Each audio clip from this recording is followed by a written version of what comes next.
1 жаштагы Эдисондун ДНКсынын жыйынтыгы, Брайан. Не болду? Сен атасы эмессиң. Мен сага айтканмын жалап, айтканмын.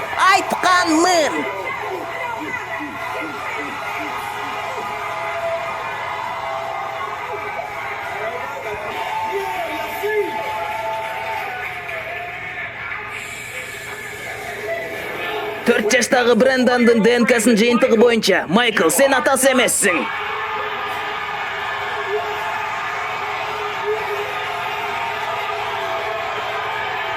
Мен сага айтканмын.